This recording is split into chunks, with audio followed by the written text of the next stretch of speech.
in the day, at least 60 people were arrested at Yale. There have been similar protests at Emerson, MIT, Boston University, the University of Michigan, and the University of California. Columbia has been the flashpoint for a week now. Hundreds of students have turned out for protests. On Thursday, the league called the New York Police Department to break up tent encampments, and more than 100 protesters were arrested. Many students and faculty felt Shafiq's crackdown has been excessively harsh in squelching free speech. But some students, Jewish students in particular, as well as some alumni and faculty, say there's too much hostility on campus, leading some to feel threatened for their safety.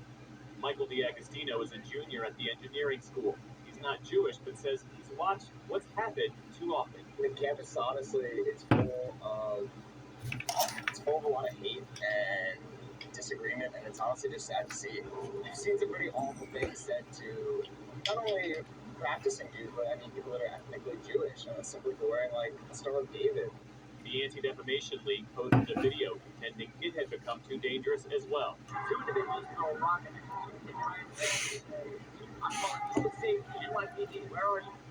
But protesters say the crackdown is not justified. Ava Lyons-Serino is a sophomore at Barnard College, which is part of Columbia, majoring in urban studies. She's Jewish. Barnard students have been evicted from dorms they're paying for, have been given 15 minutes to gather any belongings, and are not allowed to eat in any dining halls, are not allowed to use their meal plans, and have been really, really criminalized. She also said the administration's approach has backfired. The atmosphere on campus has been really tense, and I and many other students attribute that to the administration's actions. That people are feeling like it's tense on campus. People are feeling unsafe because there's a ton of cops in riot gear here. For his part, President Biden also criticized many of the protests yesterday. I condemn the anti-Semitic protests. I also condemn those who don't understand what's going on with the Palestinians. And today, before he went into court, former President Donald Trump blamed President Biden. What's going on at the council and thousands working in NYU is a disgrace. And it's really what Biden is the wrong sequence, you have the wrong numbers, you have the wrong words. The situation is also starting to affect the commencement season. The University of Southern California canceled all outside speakers, it says, out of concern for public safety. That followed a much criticized decision to cancel the remarks of valedictorian Asna Tabassum, a Muslim student, over unspecified safety concerns. While Columbia University's administration has faced criticism for how it's handled the events and the arrest of students, concerns remain about the safety of Jewish staff and students on campus. We'll get both of these perspectives. First, from Irene Mulvey, president of the American Association of University Professors. She spent 37 years teaching mathematics at Fairfield University before retiring. Dr. Mulvey, thank you for being with us. And we should say that members of the Columbia University chapter of your organization are expected to move to censure the university president for her decision to call in the NYPD last week to arrest demonstrators. Why? Why is that warranted in your view? Well, I think the idea of calling in police in riot gear on peaceful protesters protesting outside is remarkably disproportionate and wrong, and it response to the events we're seeing on campus. Because higher education is founded on listening, learning, discussion, debate, free and open inquiry. We challenge students to challenge their most deeply held beliefs in order to justify them to themselves and to others. Our goal is communication in service of understanding. Instead, we saw the suppression of speech and silencing of voices because somebody might not like what they're saying. And that is a real danger in a democracy. Well, how should a university balance the expression of free speech and student safety?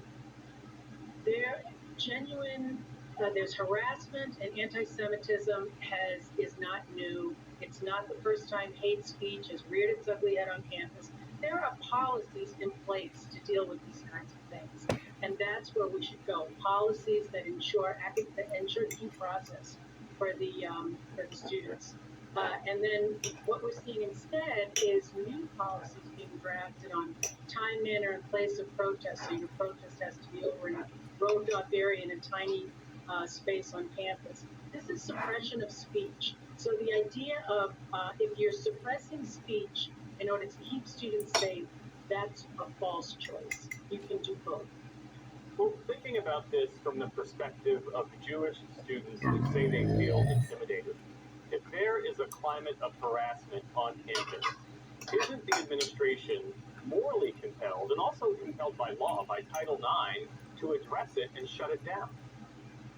The institution is required to allow for the most free and open expression while also ensuring that conversations are civil and dialogue is respectful. But in situations like this, these are people have extremely strong positions, and these are polarizing times that debates are heated and messy. And so you have to err on the side of free and open inquiry. Hate speech, anti-Semitism has no place on campus or anywhere, and there are policies to deal with that.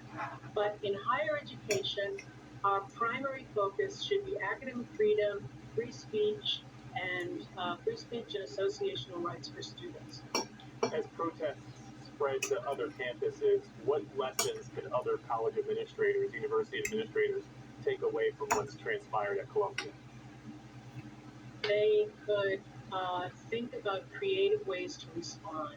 They could think about ways to encourage communication and dialogue in open forums across their campus, and engaging all students so that all students have an opportunity to hear other points of view, to understand other points of view, to question other points of view. They should figure out creative ways to respond, because what happened at NYU and Columbia is completely unacceptable. The silencing of speech in democracy, because somebody doesn't like it, this is a real danger. Irene Mulvey is the president of the American Association of University Professors. Thank you for your insights. Thank you. Let's turn now to Dr. Andrew Marks. He's the chair of the Department of Physiology and Cellular Biophysics at Columbia University. Thank you for being with us. Thanks for having me. So how do you feel about Dr. Shafiq's handling of the ongoing demonstrations at Columbia, and what do you make of this view that the old policies in place to deal with student demonstrations were sufficient? I think she's doing the best that she can. I think that her heart is in the right place. I think it's an incredibly difficult situation, and there are no easy answers.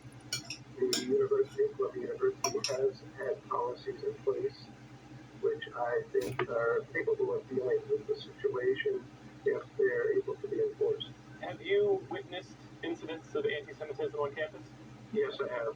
I've seen anti-Semitic slurs being hurled at Jewish students, and it's been very painful to watch. I've seen anti-Semitic hate language written on the college block in the middle of campus, and posters hanging that have been very offensive.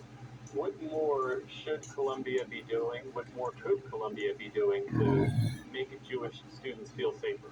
Well, I think Columbia has already done quite a lot and taken steps. And my personal observation is that over the last several days, the hate speech has been toned down on campus. The problem is that, as you know, Columbia's campus is in the middle of New York City, and when you leave campus in either direction, there's a tremendous amount of anti-Semitic speech being hurled at students and faculty from people outside the campus.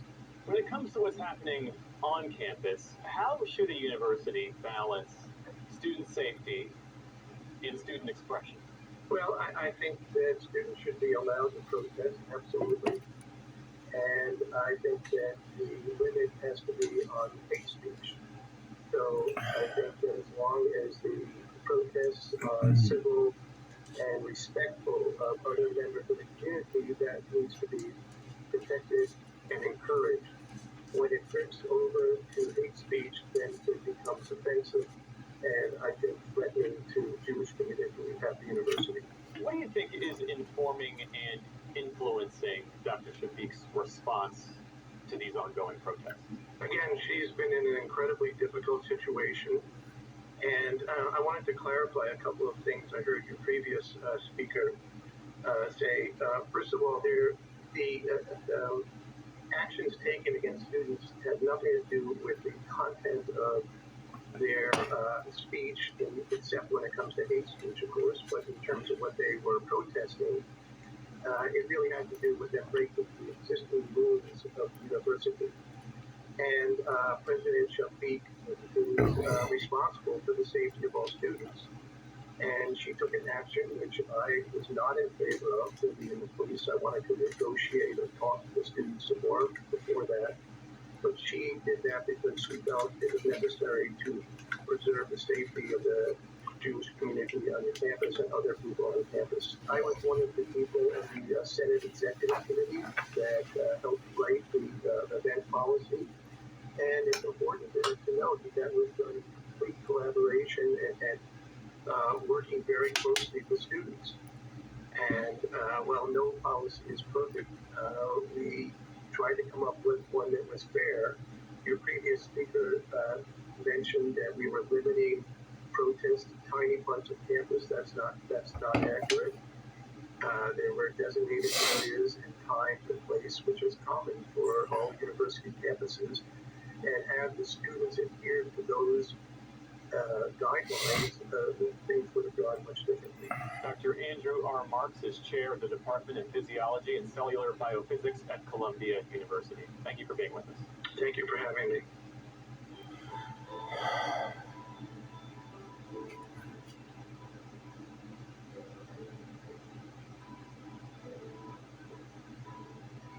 In the day's other headlines, the U.S. Senate advanced a bill this afternoon to send billions of dollars in aid to Ukraine, Israel, and Taiwan. Final passage is expected later tonight or tomorrow. In all, it contains $95 billion in support, with $61 billion dedicated to Ukraine. Today, the Pentagon clarified where those funds would go. This security assistance package will be based on Ukraine's most urgent needs. Again, without getting into details, I think it's a good assumption to expect that it'll include air defense capabilities as well as artillery ammunition. The Associated Press is reporting that Pentagon officials stand ready to send an initial $1 billion military aid package to Kyiv. That will happen as soon as the broader measure goes through. Israel ordered new evacuations of northern Gaza today as it carried out a wave of strikes throughout the Strip. Smoke was seen rising over central and southern areas of Gaza as residents reported nonstop bombardments. Separately, the Israeli military released footage of what it claims were strikes against Hezbollah targets in Lebanon. The Iran-backed group has clashed with Israel since the start of the war in Gaza. Hezbollah, in turn, says it launched a drone attack 10 miles inside Israel, its deepest incursion to date. Norway is calling on international donors to resume payments to UNRWA, that's the UN agency for Palestinian refugees. It comes after an independent review released yesterday found that Israel provided no evidence to support accusations that UNRWA employees were linked to terrorist groups. UNRWA officials say those findings should be enough for countries to end the freeze on funding. I hope that with this report and the measure we will be putting in place, that the last group of donors will get the necessary confidence to come back as a donor and partner of the agency. A separate internal UN investigation is still looking into Israel's allegations that UNRWA staffers were involved in the October 7th attacks. The U.S. is among those who paused funds to the agency back in January. The Moscow court has rejected the latest appeal from American journalist Evan Gerskovich. That means the Wall Street Journal reporter will